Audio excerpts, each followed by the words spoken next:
Hello students, welcome to CUET Hindi medium channel. मैं Roshan sir एक बार फिर से आप सभी का स्वागत करता हूं। अपने इस 100 सवाल बेमिसाल की सीरीज में आज है हमारा छठा एपिसोड और छठे एपिसोड में हम टोटल 10 प्रश्न और डिस्कस करेंगे जो आपके एग्जाम के लिए इंपॉर्टेंट होंगे।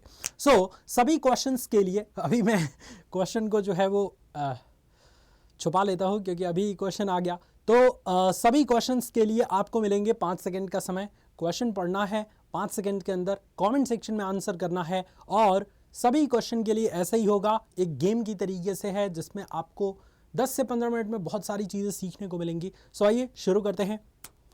क्वेश्चन आपकी स्क्रीन पे गया, ये लीजिए। अब सबसे पहला क्वेश्चन, व्यतिकरण फ्रिंज की चौड़ाई कितनी होती है? अगर हमें फ्रिंज चौड़ाई निकालना है तो इसके लिए जो सूत्र दिया गया है वो सूत्र 4 ऑप्शंस के तौर पे आपके स्क्रीन पे लिखा गया है। अब जिन बच्चों को एग्जैक्ट सूत्र पता होगा व्यतिकरण फ्रिंज चौड़ाई का, वो आसानी से आंसर कर सकते हैं।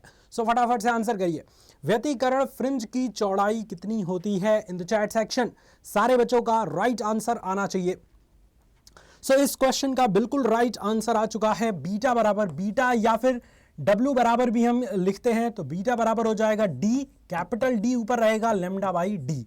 ये पॉइंट आपको याद रखना है, कैपिटल D पर्दे के बीच की दूरी है, राइट। तो ये पॉइंट आप सभी बच्चों को याद रखना है। Option number A is the right answer. Next question के लिए तैयार हैं? यस और no in the chat section. अगला क्वेश्चन आपकी स्क्रीन पे गया। अब नेक्स्ट क्वेश्चन आपके स्क्रीन पे जा चुका है और बहुत ही कमाल का क्वेश्चन है। प्रकाशिक पथ किसके बराबर होता है? 4 ऑप्शंस आपके स्क्रीन पे नजर आ रहे होंगे और चारों ऑप्शंस की मदद से आपको आंसर करना है। प्रकाशिक पथ किसके बराबर होता है? आपको मिलते हैं इसके लिए 5 सेकंड का समय। बहुत बढ़िया। मुझे उम्मीद है कि अभी तक आप सभी स्टूडेंट्स का करेक्ट आंसर आ चुका होगा। जब भी आपको प्रकाशिक पथ निकालना हो ना बच्चों, तो आपको क्या करना है, अपवर्तनांक का गुणा कर देना है। अपवर्तनांक का गुणा कर देना है किसमें? पथ की लंबाई में। तो जब भी आप अपवर्तनांक का गुणा कर देते हैं पथ की लंबाई में, तो आपको क्या मिल जाता है? प्रकाशिक पथ मिल जाता है। क्या मिल जाता है स्टूडेंट्स? प्रकाशिक पथ मिल जाता है। Option number A is the right answer. Next question आपके स्क्रीन पे है। क्या सारे स्टूडेंट्स रेडी हैं? अगले क्वेश्चन के लिए रेडी हैं? यस और no in the chat section. Okay, yes, इसका मतलब रेडी हैं। तो अगला क्वेश्चन आपके स्क्रीन पे गया, ये लीजिए। अब ओके, क्वेश्चन आपके स्क्रीन पे चमक रहा है। जितनी जल्दी हो सकता है इस क्वेश्चन का करेक्ट आंसर सारे के सारे स्टूडेंट्स दे दें। अमीटर का प्रतिरोध कितना होता है? कम होता है या बड़ा होता है या बहुत कम होता है या बहुत बड़ा होता है? 4 ऑप्शंस आपके स्क्रीन पे हैं और आपको मिलते हैं इसके लिए 5 सेकंड का खूबसूरत सा टाइमिंग। इस क्वेश्चन का आंसर 5 सेकंड के अंदर अंदर दीजिए। ओके, आपका समय हो चुका है समाप्त और मुझे उम्मीद है कि आप सभी स्टूडेंट्स का करेक्ट आंसर आया होगा। बेटा देखिए, ध्यान से अगर आप समझेंगे तो अमीटर क्या होता है? अमीटर एक डिवाइस होता है जो क्या मापता है? विद्युत धारा। विद्युत धारा मापने के लिए हम अमीटर का प्रयोग करते हैं। किसी भी विद्युत परिपथ में अमीटर को हम श्रेणी क्रम में जोड़ते हैं और अमीटर का जो प्रतिरोध होना चाहिए वो क्या होना चाहिए? वो होना चाहिए बहुत ही ज्यादा, क्या अधिक या कम? दिमाग लगाइए। अमीटर क्या करता है? धारा मापता है। तो अगर प्रतिरोध बहुत ज्यादा होगा तो धारा के प्रवाह में विरोध उत्पन्न करेगा और बहुत कम रहेगा तो धारा बढ़िया से बहेगी। जब बढ़िया से धारा बहेगी तभी तो हम मापन कर सकते हैं। बहुत ही ज्यादा कम होता है। क्या होता है? बहुत कम होता है। Option number C is the right answer. Maximum बच्चों का बिल्कुल राइट आंसर आ रहा है। अगला क्वेश्चन आपके स्क्रीन पे गया, ये लीजिए। अब नेक्स्ट क्वेश्चन के लिए तैयार हैं? तैयार हैं सारे स्टूडेंट्स? ओके, अगला क्वेश्चन आपके स्क्रीन पे गया, ये लीजिए। अब नेक्स्ट क्वेश्चन बहुत ही पावरफुल क्वेश्चन है। प्रकाश विद्युत प्रभाव अगर आपने पढ़ा होगा तो आसानी से इस क्वेश्चन का राइट आंसर आप निकाल सकते हैं। क्वेश्चन पढ़िए एक बार। कह रहा है कि किसी m द्रव्यमान के v वेग से गतिमान कण का तरंगदैर्घ्य कितना होता है? m द्रव्यमान के v वेग से चलने वाले, मान लीजिए हमारे पास एक m द्रव्यमान का कण है जो v वेग से चल रहा है, तो उसका तरंगदैर्घ्य यानी वेव लेंथ कितना होगा? राइट आंसर कमेंट सेक्शन में सारे बच्चों का आना चाहिए। तो देखिए, अगर आपने थोड़ा सा ध्यान दिया होगा, लेम्डा बराबर होता है, लेम्डा बराबर होता है बच्चा h अपॉन p, और जहां पे p क्या है? p है बच्चों आपका संवेग। क्या है p? P को हम कहते हैं संवेग, और संवेग क्या होता है? द्रव्यमान और वेग के गुणनफल को संवेग कहते हैं। इस P की वैल्यू को लाके यहाँ पे पुट करेंगे तो लेम्डा बराबर क्या हो जाएगा? h और बटे में m इंटू वी। तो H बटे में M इंटू वी कौन सा है? H बटे में M into V, one and only option number B ही है। So option number B is the right answer. मुझे उम्मीद है कि बहुत ही परफेक्टली आप इस क्वेश्चन को सीख पाए होंगे। बड़ा ज़्यादा इंपॉर्टेंट क्वेश्चन है, सो इस टाइप के क्वेश्चंस की प्रैक्टिस अच्छे से करते रहिएगा। Right sir. अगला क्वेश्चन के लिए तैयार हैं सारे बच्चे? Yes okay. अगला क्वेश्चन आपके स्क्रीन पे गया। नेक्स्ट क्वेश्चन बहुत ही ज्यादा इंपॉर्टेंट है। संयुक्त सूक्ष्मदर्शी की आवर्धन क्षमता के लिए कौन सा संबंध सही है? संयुक्त सूक्ष्मदर्शी, कंपाउंड माइक्रोस्कोप, इसके लिए कौन सा एक तरीके से आवर्धन क्षमता प्रयोग है? तो जब भी लेंथ दी गई होती है ना, और लेंथ के पद में आपको जो है वो आवर्धन क्षमता का मान पूछ रहा होता है, सो आप आंसर सीधे निकालेंगे m बराबर l और बटे में FO और 1 प्लस d बटे में FE, जहां पे FE क्या है? नेत्रिका की फोकस दूरी, FO क्या है? अभिदृश्यक की फोकस दूरी। और इस पर रिलेटेड मैंने न्यूमेरिकल्स भी कराया है कई क्लासेस में, तो उन सभी क्लासेस को भी देखते रहिएगा। बहुत ज़्यादा पावरफुल तरीके से आपकी तैयारी इस चैनल पे चल रही है। So one and only option number A is the right answer. ये सारे ऐसे क्वेश्चन हैं जो यूपी बोर्ड, बिहार बोर्ड के एग्जाम्स में पूछे जाते हैं। दैट्स वाई हमने 100 सवाल बेमिसाल की एक बहुत ही सुंदर सी सीरीज लाई है। आज छठा एपिसोड है। अगर आप पहली बार इसको देख रहे हैं, प्लेलिस्ट आपको मिल जाएगा हमारे चैनल पे। पार्ट 1 से लेके पार्ट 10 तक देख जाइए। 100 सवाल एकदम बेहतरीन तब समझ आ जाएंगे, और 5 सवाल तो लड़ेगा ही लड़ेगा क्वेश्चन में, मतलब एग्जाम में आपके। समझ आया? नेक्स्ट क्वेश्चन के लिए तैयार हैं? ओके, सो नेक्स्ट क्वेश्चन आपके स्क्रीन पे गया, ये लीजिए अब। प्लांक स्थिरांक की विमा है, बहुत ज्यादा पॉपुलर क्वेश्चन।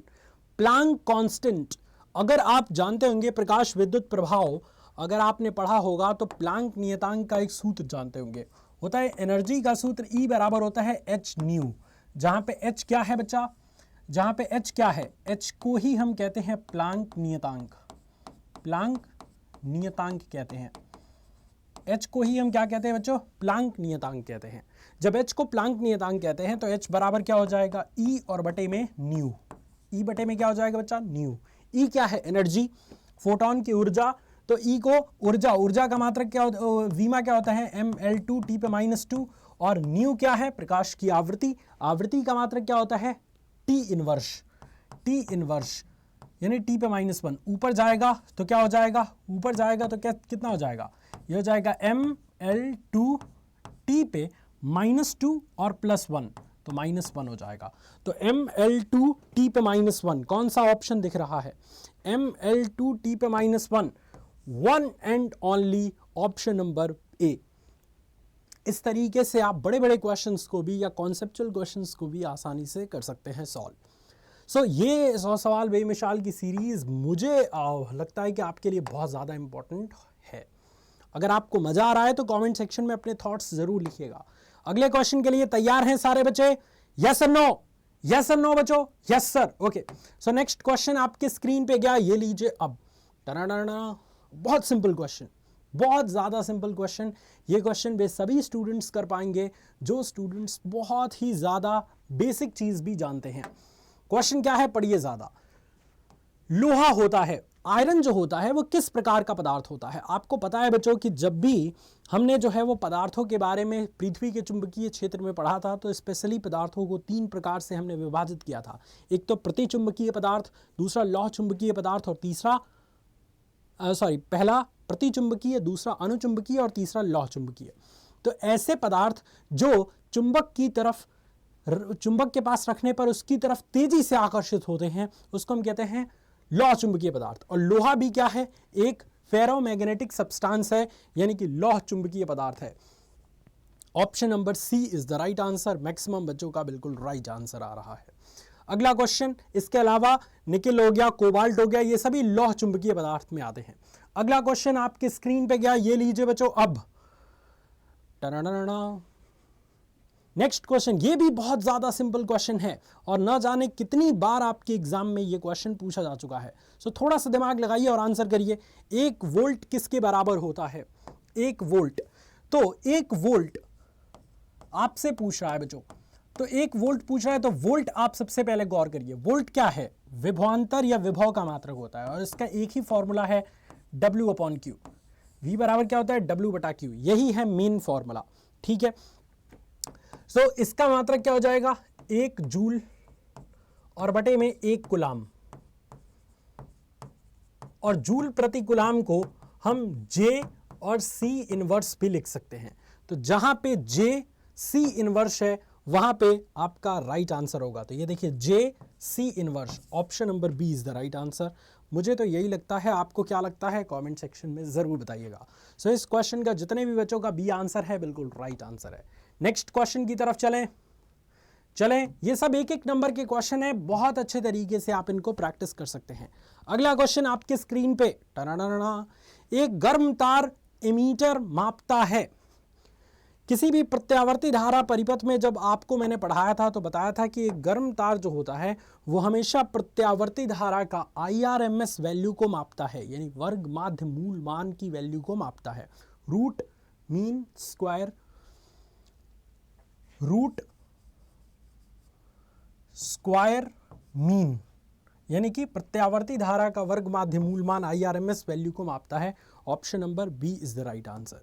नेक्स्ट क्वेश्चन आपके स्क्रीन पे है और अगला क्वेश्चन आपके स्क्रीन पे जाता है अब। अपचाई ट्रांसफार्मर में कौन सी राशि घटती है? आप सभी स्टूडेंट्स को मैंने बताया था कि जब भी आप ट्रांसफार्मर की बात करेंगे तो ट्रांसफार्मर हमेशा याद रखेंगे दो तरीके का होता है। एक होता है अपचाई ट्रांसफार्मर, अपचाई, और दूसरा होता है उच्चाई ट्रांसफार्मर। नाम से ही आप थोड़ा सा स्पष्ट कर सकते हैं। अपचाई मतलब होता है स्टेप डाउन ट्रांसफार्मर, और उच्चाई मतलब होता है स्टेप अप ट्रांसफार्मर, राइट। तो स्टेप डाउन ट्रांसफार्मर क्या करता है कि ये उच्च विभव को निम्न विभव में परिवर्तित करने का काम करता है, और स्टेप अप ट्रांसफार्मर क्या करता है, निम्न विभव को उच्च विभव में बदलने का काम करता है। सो जब ये उच्च विभव को निम्न विभव में बदलता है तो इसका मतलब विभवांतर ऊंचे से घट रहा है नीचे की तरफ। तो इसमें कौन सी राशि घट रही है?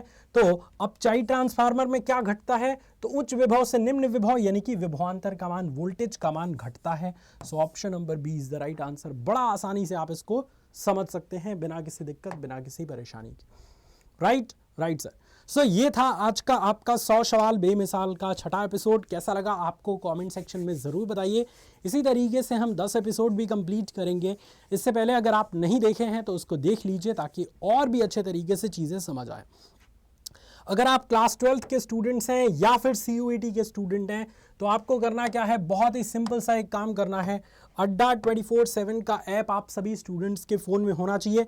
साथ ही साथ आप इनकी वेबसाइट पे चले जाइए, ऑल कोर्सेज पे यहाँ पे क्लिक कर दीजिए, under grade entrance exam CUET science and Hindi पे चले जाइए। यहाँ पे क्लास 12th और CUET के लिए एक बैच आया है, वरदान बैच। इस पर क्लिक करेंगे, बाई नाउ पे क्लिक करेंगे और यहाँ पे कूपन कोड इस्तेमाल करेंगे रोशन सर का Y765 और अप्लाई करेंगे। पूरा का पूरा डिस्काउंट आपको लगभग 650 का मिला। 3319 में पूरा बैच मिल जाएगा, जिसमें पूरे 1 साल आप CUET और क्लास 12 दोनों की तैयारी हमारे साथ कर सकते हैं। सो ज्वाइन करना ना भूलें, और ज्वाइन करते समय Y765 कोड लगाएंगे तो एक्स्ट्रा डिस्काउंट मिल जाएगा। मिलते हैं नेक्स्ट क्लास में, तब तक अपना ख्याल रखिए। जय हिंद।